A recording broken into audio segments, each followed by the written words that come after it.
The final battle has begun. Here are my thoughts on Demon Slayer Infinity Castle.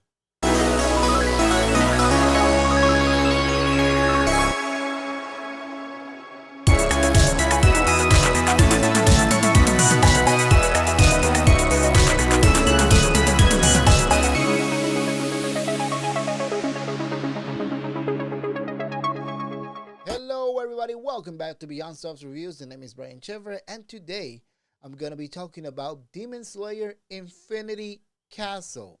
They should be adding part one because this is part one of three series of movies covering the entirety of the Infinity Castle arc, which is the final chapter in the Demon Slayer story.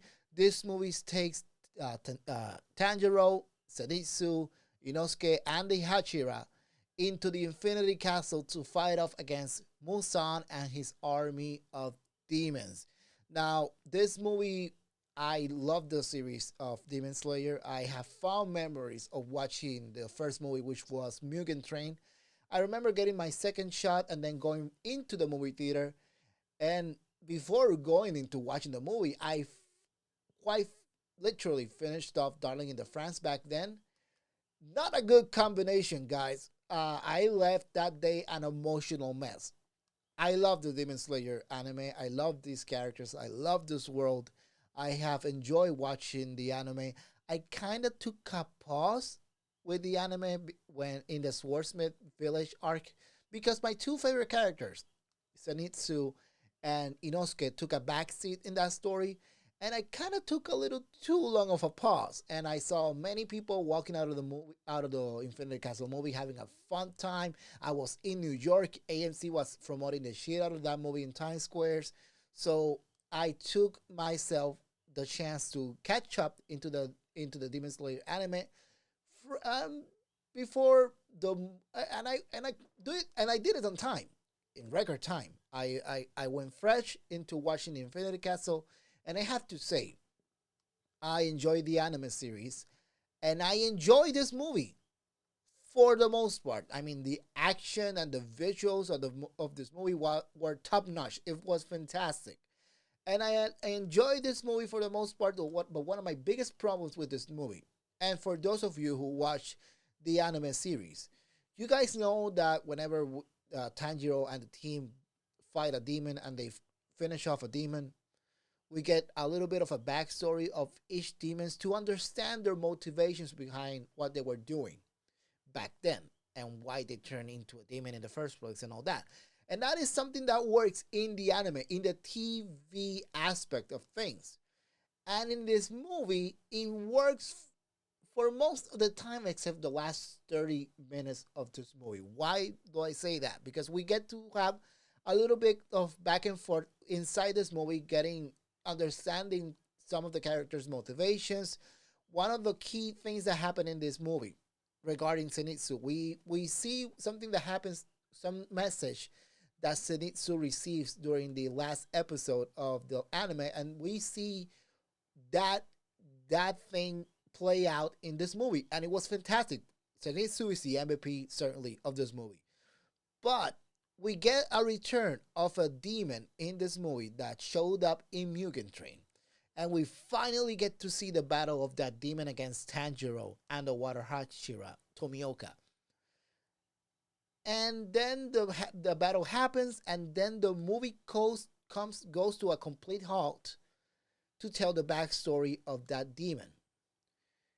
And that movie kind of fell down to me a little throughout that whole backstory, and it's nothing against that backstory. I think the story that they were telling throughout it was great, heartfelt, emotional. I get it, but the movie comes to a complete halt to tell that story, and that to me works as a detriment against the movie. To me, I was having such a great time with the movie until that thing happens. And the thing is, this movie is 2.5 hours long. It has no reason to be this long at all. I know there are other two movies coming out to cover this whole arc, and I saw the movie, and as much fun as I had, to me, when that backstory started, and the longer it played out, the more I was looking at my phone to see when this movie was gonna end. And that's not something you want your movie audience to do. And some anime only and manga fans may enjoy that, and bless their hearts if they do. Sometimes it just doesn't work for me. So yeah, the movie, a great time at the movie theater if you have the time for it.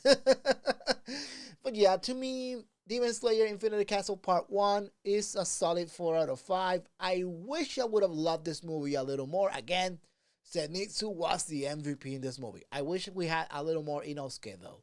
But then again, this is only part 1 of 3. Hopefully they don't take too long doing the next 2 parts, and hopefully we don't have to wait too long.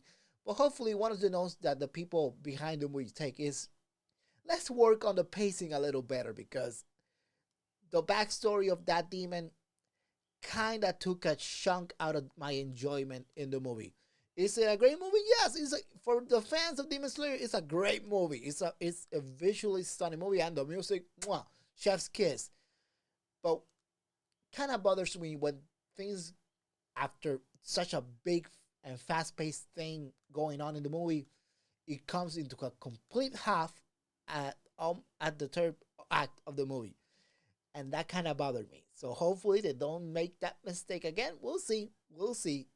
We'll see how long they take. So yeah, to me, Demon Slayer works for most of the time, and it's a solid 4 out of 5. So did you guys watch Demon Slayer? Did you guys enjoy this movie? Did you guys like the fact that it took a little too long on the backstory?